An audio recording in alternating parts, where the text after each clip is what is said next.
Play ষ্ট'ৰটো আপোনালোকে কিহৰ কাৰণে ব্যৱহাৰ কৰে? প্লে ষ্ট'ৰটো আপোনালোকে ব্যৱহাৰ কৰে কিবা এপ তাৰ পৰা ডাউনলোড কৰিবৰ কাৰণে, নতুবা কিবা এপ তাৰ পৰা আপডেট কৰিবৰ কাৰণে প্লে ষ্ট'ৰটো ব্যৱহাৰ কৰে।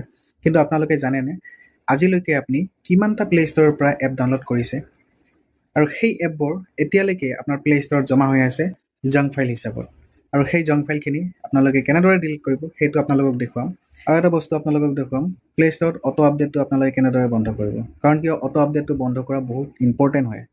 কিয়নো চাওক, কেতিয়াবা চাব ছাডেনলি আপোনাৰ মোবাইলৰ কিছুমান এপ অটো আপডেট হৈ আছে আৰু সেইখিনি সময়ত যদি আপোনাৰ মোবাইলৰ ষ্ট'ৰেজটো কম হৈ থাকে, তেতিয়াহ'লে কি হয়, পুৰা মোবাইলটো হেং মাৰি দিয়ে আৰু তেতিয়া সেই আপডেটটো কেঞ্চেল কৰিব বিচাৰিলেও কেঞ্চেল নহয়।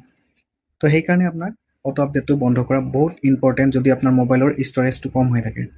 তো আহক সম্পূৰ্ণ প্ৰচেছখিনি আপোনালোকক দেখুৱাই আছোঁ। যদি এতিয়া আপুনি ব্যস্ত আছে তেতিয়াহ'লে মোৰ ভিডিঅ'টো ছেভ কৰি ৰাখি দিব পাৰে, পৰৱৰ্তী চাই আপোনালোকে এই প্ৰচেছখিনি কৰিব পাৰে। ডাইৰেক্টলি গুচি যাম প্লে ষ্ট'ৰত ক্লিক কৰি দিলোঁ।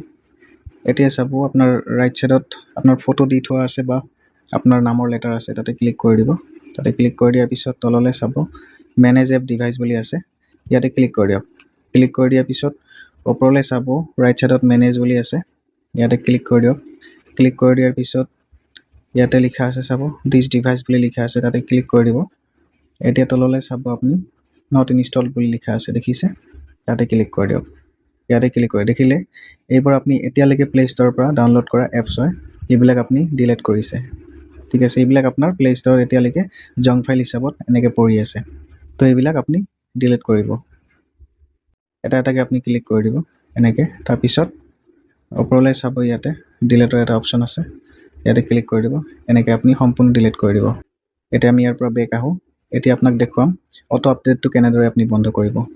তো আমি ডাইৰেক্ট আকৌ তাতে যাম, ইয়াতে ক্লিক কৰি দিলোঁ। ক্লিক কৰি দিয়াৰ পিছত এতিয়া তললৈ গৈ ইয়াতে চাব ছেটিং আপোনাৰ আছে, ছেটিঙত ক্লিক কৰি দিব।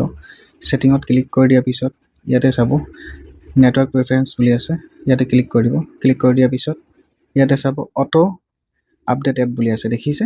এইটো ইম্পৰ্টেণ্ট হয়, ইয়াতে ক্লিক কৰি দিলে। এতিয়া চাব মোৰ ইয়াতে ডন অটো আপডেট বুলি এপ আছে, ডন অটো আপডেট বুলি আছে। আপোনাৰ হয়তো ইয়াতে আছে নতুবা ইয়াতে আছে, আপুনি ডন অটো আপডেট বুলি ইয়াতে আপুনি চিলেক্ট কৰি দিব। এইখিনি কৰি দিয়াৰ পিছত আপোনাৰ আৰু কেতিয়াও অটো আপডেট নহয়। ভিডিঅ'টো কেনেকুৱা পালে আপোনালোকে কমেণ্ট বক্সত জনাব একদম নাপাহৰিব। যদি কিবা সুধিবলগীয়া থাকে তথাপি কমেণ্ট বক্সত আপোনালোকে লিখিব পাৰে।